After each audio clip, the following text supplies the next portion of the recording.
पीछे है और इस लेटरल पार्ट पे, मीडियल पे नहीं है, यहाँ पे नहीं है। ठीक है, चलो इतना डीप में अगर नहीं भी आया एग्जाम में तो कम से कम इससे हम सेक्शन को आइडेंटिफाई कर सकें कि भाई ये फेशियल कोलिकुलस वाला है। तो फेशियल नर्व और एब्ड्यूसर नर्व थी हमारे पास पोंटो मेडुलरी जंक्शन में, तो वो लोअर पार्ट पे थी, तो ये लोअर पार्ट का सेक्शन। ठीक है, फिर है medial longitudinal fasciculus. Medial longitudinal fasciculus diagram में कहाँ है? हाँ ये रहा, ये ठीक है, ये मीडियल लॉन्गिट्यूडनल फेसिकुलस, ये इसकी अपनी कैविटी है फोर्थ वेंट्रिकल। तो ये मीडियल लॉन्गिट्यूडनल फेसिकुलस इसी फोर्थ वेंट्रिकल के बीनीथ मौजूद है, on either side in the mid line. The medial longitudinal fascicle is the main pathway that connects the vestibular and cochlear nuclei with the nuclei controlling the extraocular muscles, mean oculomotor इनके साथ उसको connect करता है। oculomotor होगी, trochlear होगी, एब्डिसेंट होगी। ठीक है, तो मीडियल लेमनिस्कस क्या है? Medial longitudinal fasciculus. ठीक है, मीडियल लेमनिस्कस की बात नहीं करें, पहले तो आपको पोजीशन आनी चाहिए। ये जो फोर्थ वेंट्रिकल है इसके मिड लाइन में एंड लोअर पार्ट में मौजूद है। फिर ये है क्या कि पाथवे है that connect the vestibular and cochlea, vestibulo cochlear nerve है ना, उसको कनेक्ट करता है एक्स्ट्राओकुलर मसल्स को सप्लाई करने से। कौन सी मसल करेंगे? आई को मैंने कल दिखाई थी डायग्राम, ओकुलोमोटर होगी, ट्रोक्लियर होगी, एब्डिसेंट। ठीक है, LR6 SO4 बकिया सप्लाई हो रही थी किससे? ओकुलोमोटर नर्व से। ठीक है, तो फिर बात हो रहा है मीडियल वेस्टिबुलर न्यूक्लियस। ये वेस्टिबुलर न्यूक्लिया है ये वाला। ठीक है, तो ये लेटरली मौजूद है किसके? अब एब्डुसेंट नर्व कहाँ पे? ये रही, अगर इसके हम देखें तो यहाँ पे इसके लेटरली मौजूद। ठीक है, और superior part of the lateral. ठीक है, इतना डीप पे बेशक ना जाओ, लेकिन इतना पता हो कि इस सेक्शन में हमारे पास ये जो है ये क्या है? वेस्टिबुलर न्यूक्लियस है which is situated lateral to the abducent. ये एब्डुसेंट का न्यूक्लियस है, उसके लेटरली मौजूद है। ठीक है, और ये इंफीरियर मिडिल सेरेब्रल पेडंकल है, और ये इंफीरियर सेरेब्रल पेडंकल के साथ रिलेशन में आता है। ठीक, the posterior and anterior cochlear nuclear, posterior ये वाले होंगे। हाँ, ये तो कैसे कॉक्लियर न्यूक्लियर इस सेक्शन में नज़र आने तो चाहिए।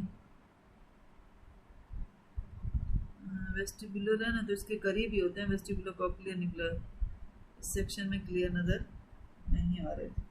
ठीक है, तो कम से कम इस सेक्शन के लिए आपको क्या क्या याद होना चाहिए कि ये मिडिल सेरेब्रल पेडंकल है, और यहाँ पे हमारे पास ये मीडियल लॉन्गिट्यूडनल फेसिकुलस है। मीडियल लॉन्गिट्यूडनल फेसिकुलस के बारे में पूछते हैं BCQ में, ये मैंने अभी आपको बताया कि कौन कौन से ट्रैक पाथवे को आपस में कनेक्ट करता है, ये आना चाहिए। वेस्टिबुलर एंड कॉक्लियर को कनेक्ट करता है, आई की मसल जो एक्स्ट्राकुलर मसल्स हैं उनको जो नर्व सप्लाई नर्व होती है, कौन सी आई के लिए जाती है? LR6 mean lateral electricity supplied by the abducent, SO4 superior oblique is supplied by the trochlear nerve and all other muscles are supplied by the oculomotor. तो ये उनको पाथवे को ऐसे कनेक्ट करता है वेस्टिबुलर कॉक्लियर के साथ, ये बहुत अहम है। ठीक है, ये रेटिकुलर फॉर्मेशन है, ये फेशियल कोलिकुलस बन रहा है, ये मीडियल लेमनिस्कस है, और ये ट्रेपेजॉइड बॉडी है जो कि वेस्टिबुलर कॉक्लियर की क्रॉसिंग फाइबर से बन रहे होते हैं। ठीक है, अब ये ट्रेपेजॉइड बॉडी का मैंने इसमें यहाँ पे बताया भी है कि trapezoid body is made up of fibres derived from the cochlear nuclei is called the trapezoid body. Runs कर रहे होते हैं, ट्रांसवर्सली रन्स कर रहे होते हैं, एक दूसरे को क्रॉस कर रहे होते हैं, और ये एंटीरियर पार्ट होती है main tegmentum of the bones. अब ये बेसिलर पोर्शन है, ये ऊपर सारा टेगमेंटम था, इसमें हमने ये स्ट्रक्चर सारे पढ़े, ये बेसिलर पोर्शन है। बेसिलर पोर्शन में ये पोंटाइन निकलाए हैं, जब आपने ऊपर से पढ़ा था कॉर्टिकोस्पाइनल ट्रैक्ट से आ रहा होता है, तो वो इन पोंटाइन निकलाए को बंडल्स में डिवाइड करता हो जाता है। ठीक है, तो कॉर्टिको पोंटाइन फाइबर्स भी होते हैं इसमें, वो भी पास हो रहे होते हैं, और कॉर्टिकोस्पाइनल ट्रैक्ट के फाइबर्स भी पास हो रहे होते हैं जो निकलाए को डिवाइड करते हुए जाते हैं। बेसल पोर्शन में ये चीज़ें नज़र आ रही हैं। ठीक है, तो अब transverse section through the cranial part, ये अगर मैं कहूँ तो ये क्रेनियल पार्ट है, नहीं क्रेनियल पार्ट तो ये हो नहीं सकता। क्यों? क्योंकि इसमें फेशियल कोलिकुलस बना हुआ है, तो इसमें मुझे हमें लगानी चाहिए क्रेनियल पार्ट की ये वाली डायग्राम। ठीक है, अब इस क्रेनियल पार्ट में क्योंकि हमने कब पढ़ा था अपर एंड लेटरल पार्ट पे ट्राइजेमिनल नर्व थी, उसके दो रूट थे, मोटर एंड सेंसरी। मोटर ये वाला था जो मीडियल था और सेंसरी थिक वाला ये। तो ये दोनों न्यूक्लियर नजर आ रहे हैं, कोई फेशियल कोलिकुलस बनता हुआ नजर नहीं आ रहा।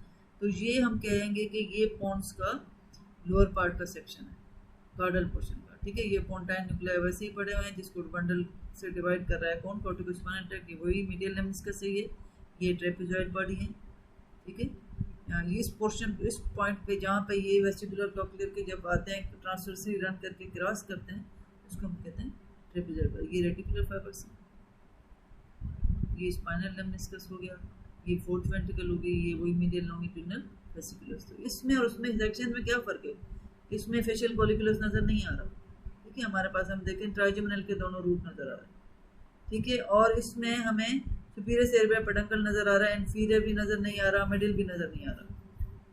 ये बहुत अहम सवालात हैं जो हमें आने चाहिए। अब blood supply of the mid brain मैंने कहा था बेसिलर आर्टरी से सप्लाई होगा, ये बेसिलर आर्टरी, ठीक है। इसमें तो इन्होंने अगर मैं इसमें पहले आप देखो यहाँ पे पैरामीडियन ब्रांचेस है, फिर शॉर्ट सर्कमफ्रेंशियल है, लॉन्ग सर्कमफ्रेंशियल। आगे डायग्राम में देखो ये पैरामीडियन है जो पोन्स के मिडिल पार्ट को सप्लाई करें, फिर ये सर्कमफ्रेंशियल है, कौन सी, शॉर्ट सर्कमफ्रेंशियल, ये इंटरमीडिएट पार्ट को सप्लाई करें, और जो पोस्टीरियरली पीछे से सप्लाई करी वो क्या है, लॉन्ग सर्कमफ्रेंशियल।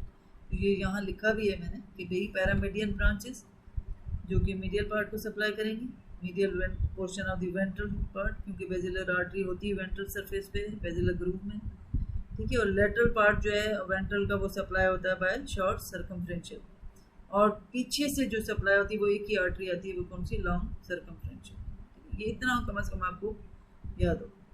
अब यहाँ पे ये डैमेज दिखाई क्लिनिकल, देखो ये वो जंक्शन है पोंटो सेरिबेलर जंक्शन, ये वेस्टिबुलो कॉक्लियर, एट क्रेनियल नर्व, ये फेशियल का होगा, सॉरी फेशियल का ये रहा, ठीक है। और ये एब्ड्यूसेंट है, एब्ड्यूसेंट देखो बची हुई है। मैंने कहा था कि पोंटो सेरिबेलर एंगल में जो सिंड्रोम होता है उसमें फेशियल एब्ड्यूसेंट नर्व इन्वॉल्व नहीं होती, ठीक है। फेशियल तो आ रही है बाकायदा इन्वॉल्व हुई, वेस्टिबुलो कॉक्लियर सबसे पहले और फिर फेशियल। तो सिम्टम्स देखने होंगे बीसीक्यू में किस नर्व के लिखे हुए हैं उस लिहाज से आपको लिखना होगा, ठीक है।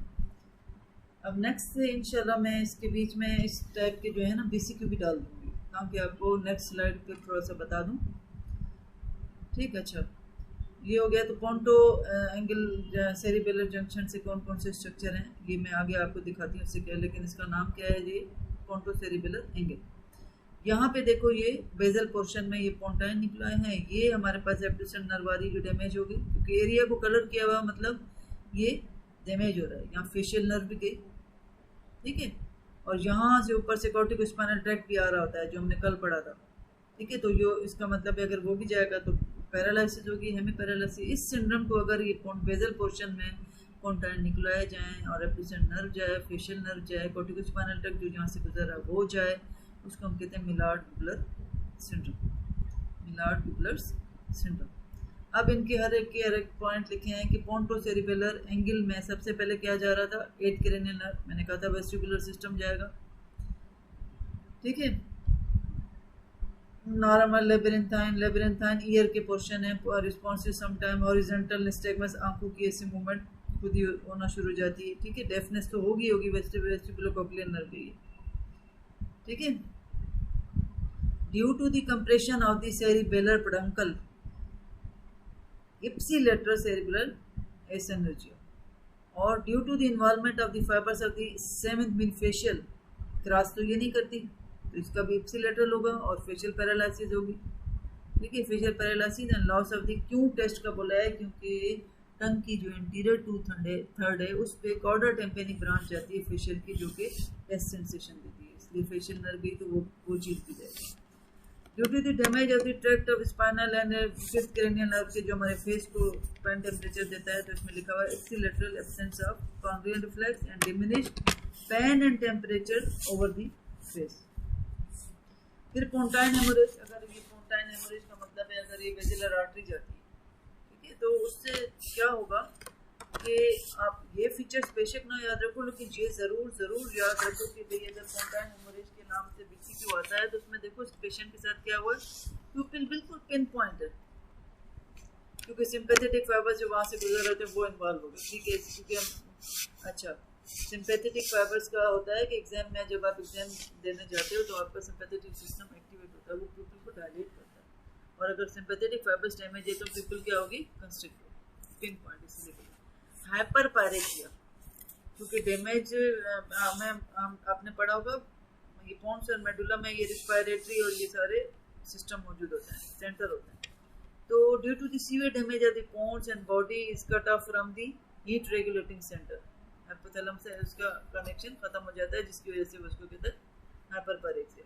ठीक है, फिर है deep coma, involvement of the reticular formation की वजह से। रेटिकुलर फॉर्मेशन में डीप कोमा क्यों होता है, उसके छोटे छोटे बहुत सारे इंपॉर्टेंट फाइबर्स होते हैं जो वहाँ से गुजरते हैं तो वो डैमेज हो जाते हैं, अननेम्ड फाइबर्स हैं बहुत सारे इंपॉर्टेंट। ठीक है, bilateral paralysis of the face and limbs, face क्यों, फेशियल नर्व है। ठीक है, और कॉर्टिकोस्पाइनल ट्रैक्ट मैंने कहा था वहाँ से गुजर रहा है तो वो पैरालिसिस तो होगी। ठीक है, तो ये पोंटाइन हेमोरेज में अगर ये भूल भी जाता है तो ये पॉइंट्स आपको जरूर जरूर जरूर बीसी के पॉइंट ऑफ व्यू से याद होने चाहिए। फिर मिलार्ड गुबलर सिंड्रोम, मिलार्ड गुबलर सिंड्रोम में आप डायग्राम को पहले ध्यान में रखना कि ये वाली है और ये वाली। ठीक, अच्छा, मिलार्ड गुबलर सिंड्रोम जो है उसमें अब ये जहन है, अगर ये है तो इसमें देखो ये एब्ड्यूसेंट भी जा रही है, फेशियल भी जा रही है। एब्ड्यूसेंट 6 लेटरल रेक्टस को सप्लाई कर रही है। ठीक है, तो एक ये चीज़ आनी चाहिए कि भाई फिर क्या क्या इसमें लॉस होगा। कॉर्टिकोस्पाइनल ट्रैक्ट गुजर रहा है तो पैरालिसिस भी होगी, फेशियल नर्व की तो पैरालिसिस इप्सिलेटरल फेस की भी होगी। तो अब ये रहा मिलार्ड गुबलर सिंड्रोम।